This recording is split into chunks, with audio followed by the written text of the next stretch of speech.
ఓం శ్రీ గురుభ్యో నమ.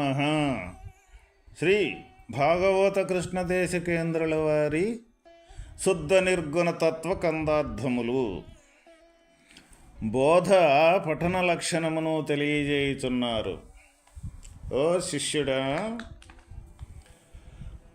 ప్రవిమల చిత్తుడు శిష్యుడు సవినయమున దేశకునకు శరణాగతుడై త్రివిధ ప్రసాదములగొనే భవనాశస్థితులు లేని పద్ధతి విన్నీనన్ తిరిగిరాని పద్ధతి గనేనన్ భువిలో వాణి సాటి బోల్సానెవరు లేరు. భువిలో వాణి సాటి బోల్సానెవరు లేరు. అవిరాళ భక్తిని వారితే నుండేవి పద్ధతి విన్నీనన్ తిరిగిరాని పద్ధతి గనేనన్. ఓ శిష్యుడా, నిర్మల మనస్సు గల ఉత్తమ శిష్యుడు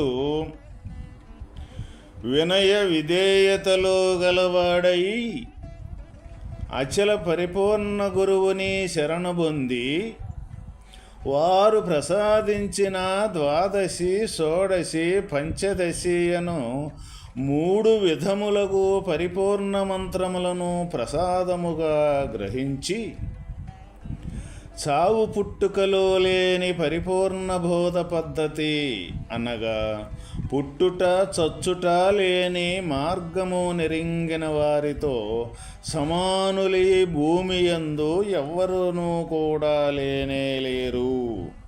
కావున నీవు సద్గురు సార్వభౌమునకు ఆత్మార్పణ భక్తుండవై జనన మరణాది సంసార దుఃఖములు లేని అచల పరిపూర్ణ స్థితికి కలిగియుండుము. ఓ శిష్యుడా, నిర్మల మనస్సు గల ఉత్తమ శిష్యుడు. ఇక్కడ నిర్మల మనస్సు గల ఉత్తమ శిష్యుడు అంటే ఏ విధంగా ఉంటాడు అనే విషయానికి వస్తే, నిర్మలము అంటే తన మనస్సులో గురుభక్తి తప్ప రెండవది అంటూ వేరేది లేని యొక్క స్థితి ఏదైతే ఉందో అదే నిర్మల మనస్సు అవుద్ది. అంటే భగవంతుని యొక్క గుర్తు తప్ప వేరే ఇంకొకటి ఈ ప్రపంచానికి అనేకత్వానికి సంబంధించింది ఏదైతే ఉన్నదో అది ఏది కూడా తన మనస్సులో లేకుండా ఉండదే ఇక్కడ నిర్మల మనస్సు.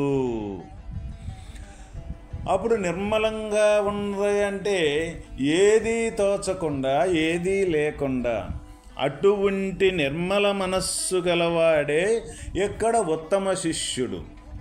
అటువంటి ఉత్తమ శిష్యుడికి వినయ విధేయతలు, అటువంటి వాడే వినయ విధేయతలు ఎవరి మీద? గురువు మీద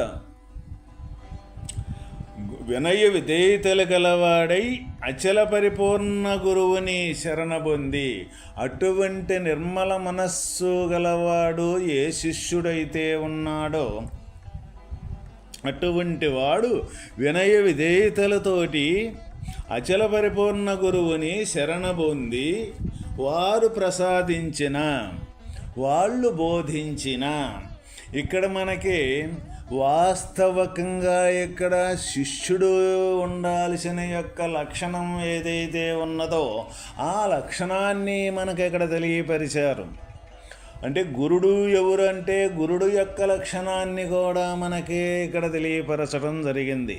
మనం ఇక్కడ ఎవరైనా సరే ఇక్కడ గురు శిష్యులు అనే యొక్క సాంగత్యము కానీ వాళ్ళ ప్రబోధము కానీ ఈ దైవ మార్గాన ప్రయాణం చేసే ఏ భక్తులైతే ఉన్నారో వాళ్ళ మొత్తానికి సంబంధించిన మన పెద్దలు ఈ గ్రంథము ద్వారా శిష్యుడు యొక్క విధానం ఏ విధంగా ఉండాలి, నిర్మల మనస్కుడై ఉండాలి, నిర్మల మనస్కుడై ఉండాలి. వినయ విధేయతలు అంటే గురువుల మీద పెద్దల మీద వినయ విధేయతలు. వినయ విధేయతలు అంటే మనకి కేవలం మనం అనుకుంటూ ఉంటాము, మనం పెద్ద గురువు గారిని చూడటంతో మనం నమస్కారం చేశాము చేతులు జోడించి, లేకపోతే వాళ్ళ దగ్గర అణిగి మణిగి ఉండట్టు నటన చేస్తూ ఉన్నాము అని మనం అనుకుంటూ ఉంటాం. వాస్తవకంగా అది బహిర్గతంగా కనిపించే ఇంద్రియములతోటి నమస్కారము చేసినప్పటికీ లోన అంతర్గతంగా ఎప్పుడూ కూడా తన యొక్క స్థితి, తన యొక్క స్వరూపమైతే ఉన్నదో, తన స్వరూపం ఏంటిది అంటే ఇక్కడ జ్ఞానస్వరూపమే తను, జీవుడే తను. ఈ శరీరంలో ఈ శరీరానికి అంతర్గతంగా ఉండి ఈ శరీరాన్ని సంపూర్తిగా అన్ని ఇంద్రియములతోటి సర్వ కార్యకలాపాలు నడిపించేదానికి అధిపతి అయిన ఏ జీవుడైతే ఉన్నాడో ఆ జీవుడే ఇక్కడ వాస్తవకంగా శిష్యుడు అంటే. అప్పుడే మనస్సు అనేది ఎప్పుడూ నిర్మలంగా ఉంటుంది. ఎప్పుడైతే మనం ఈ దేహం కాదు, ఈ ఇంద్రియాదులు కాదు, ఈ ఇంద్రియాదులకి అతీతంగా ఉండ ఏ జ్ఞానస్వరూపమైతే ఉన్నదో ఆ స్వరూపమే నేను అనుకున్న స్వరూపం కాడ నిలబడ్డ ఏ శిష్యుడైతే ఉంటాడో అటువంటి శిష్యుడే ఇక్కడ మనస్సు అనేది నిర్మలముగా ఉంటుంది. అప్పుడే ఇక వినయ విధేయతలు ఏంటిది, ఇక నాకు నా గురుడు తప్ప, ఆ పరమాత్మ తప్ప నాకు ఇక రెండేదంటూ ఈ భూ ప్రపంచం మీద ఏదీ లేనే లేదు అని అటువంటి భావనతోటి, అటువంటి వినయముతోటి, అటువంటి తన గురువుని అటువంటి వినయ విధేయతలతోటి కలిగి ఉన్న శిష్యుడు ఎవరైతే ఉన్నాడో అటువంటి శిష్యుడు ఇక్కడ వినయ విధేయతలు అంటే బహిర్గతంగా నమస్కారాలు చేసి బహిర్గతంగా ఏదో కొన్ని గొప్ప పనులు చేసినప్పటికీ కూడా లోన ఆంతరంగికంగా తను ఎక్కడైతే ఉండాలో తన రూపకం ఏంటిదో తన యొక్క స్థితి ఏంటిదో ఆ స్థితి కాడా లేకుండా ఈ బహిర్గతంగా ఎన్ని గొప్పలు చేసినప్పటికీ అంత ఉన్నప్పటికీ కూడా ఈ చెయ్యకూడదనే కాదు, చేసినప్పటికీ కూడా వాస్తవికంగా తను ఆ జీవస్థితిని అంటూ చేరకుండా ఆ రూపకంగా మారకుండా వినయ విధేయతలు కానీ ఈ మనస్సు అనేది నిర్మలముగా ఉండటం కానీ జరగదు. ఎందుకు జరగదు? తన యొక్క స్వరూపం నుంచే తన నుంచే మనస్సు అనేది కదిలేది, తన నుంచే ఇంద్రియాదులు మొత్తం కదిలేది, తనతోటే ఈ సమస్తం మొత్తం ఈ దేహానికి సంబంధించిన క్రియలు మొత్తం జరిగేది. అంటే మొత్తం దేహం కానీ ఈ ఇంద్రియాదులు కానీ ఈ మనస్సుతోటి కలుపుకొని సమస్తం మొత్తం ఇంద్రియాలు మొత్తం తన స్వాధీనములో ఉంటాయి అన్నమాట.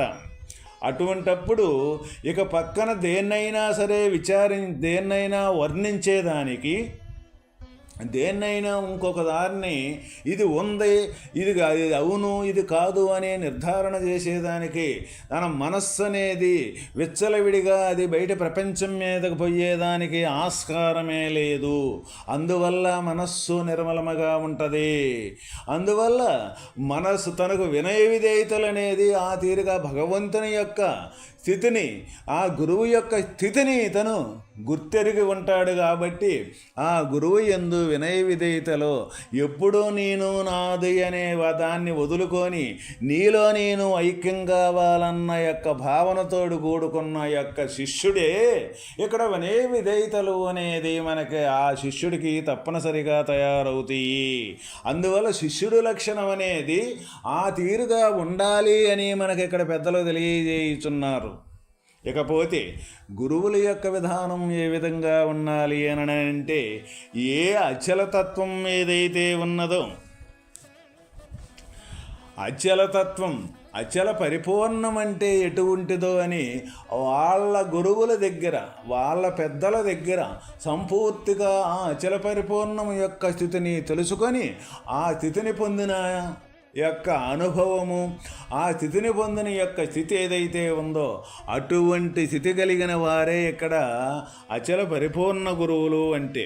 అటువంటి గురువులు ఎవరైతే ఉంటారో ఆ గురువు యొక్క విధానం ఆ విధంగా ఉన్నప్పుడు ఈ శిష్యుడి యొక్క విధానం ఈ తీరుగా ఏదైతే తన జీవస్థితిని పొంది జీవుడే నేను అనుకొని ఇక్కడ తన వాస్తవమైన పరమాత్మ స్థితిని చేరుకునేదానికి తపన చెందుతూ వినయ విధేయతలతోటి శరణాగతుడవుతాడో అటువంటి స్థితిలో నుంచి ఆ శరణాగతుడైన శిష్యుడికి ఆ గురువు యొక్క బోధించే బోధ ఏ విధంగా ఉండదంటే ద్వాదశి అంటే 12 అక్షరములు గల మంత్రము ఒకటి, షోడశి అంటే 16 అక్షరములు గల మంత్రము ఒకటి, 3 పంచదశి అంటే 15 అక్షరములు గల మంత్రము ఒకటి.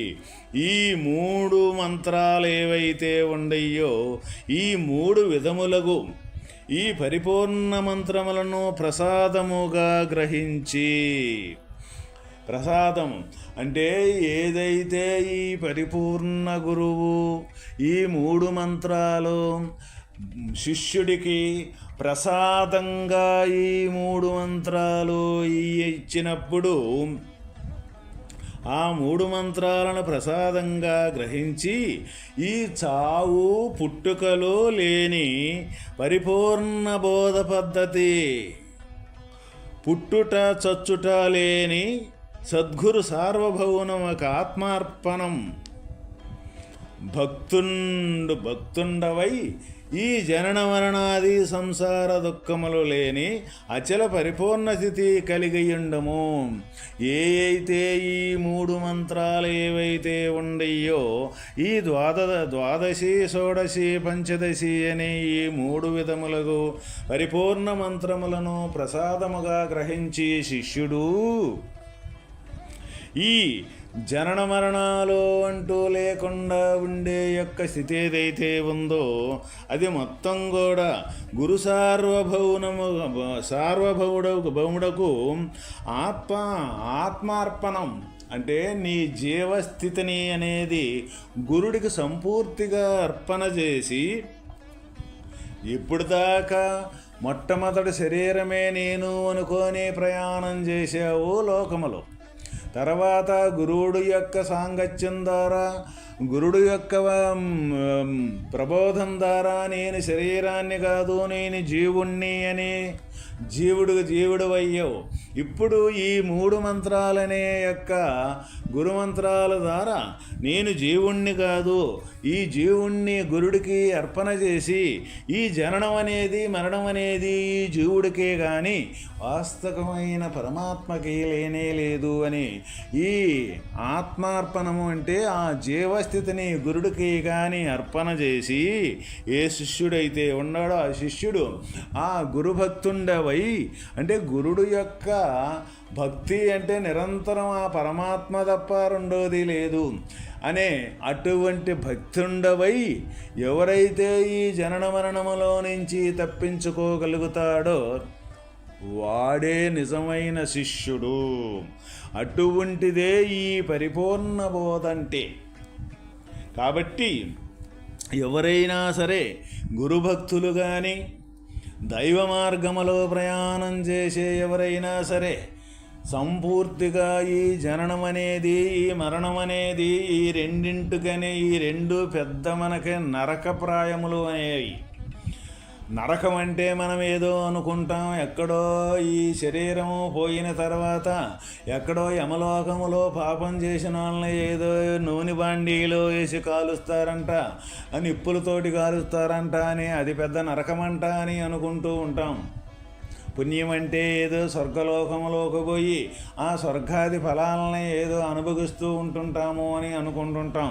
ఏదైనా సరే ఏ నరకమైనా ఏ స్వర్గమైనా ఈ శరీరము ఉన్నప్పుడే ఈ నరక స్వర్గాలు అనేది ఈ శరీరముతోటి అనుభవించాల్సిందే కానీ శరీరం లేకపోయిన తర్వాత ఏది అనుభవించేదానికి ఆస్కారమే లేదు. ఈ నరకం అనేది మనం చేసుకునే కర్మల ద్వారా మనకు ప్రాప్తించుద్ది. ఈ స్వర్గం అనేది కూడా మనం చేసుకున్న కర్మల ద్వారా మనకు ప్రాప్తించేది. కాబట్టి ఈ జనన మరణాలు అనేది ఈ స్వర్గం కానీ నరకం కానీ దాటి వాస్తవమైన శరీరం అనే పుట్టుకే లేకుండా ఎప్పుడూ ఒకే రకంగా ఎప్పుడూ కదలిక మెదలకంటూ లేకుండా పుట్టుక చావు అంటూ రెండూ లేకుండా ఉండస్థితి ఉండట్టుగా ఉండ యొక్క పరమాత్మనే చేరుకున్న ఏ జీవుడైతే ఉన్నాడో ఆ జీవుడికి ఇక ఈ సంసార భ్రాంతి అనేది ఉండనే ఉండదు. సంసారము అంటే మనం భార్య బిడ్డలు కుటుంబం వ్యవహారం అనుకుంటూ ఉంటాం.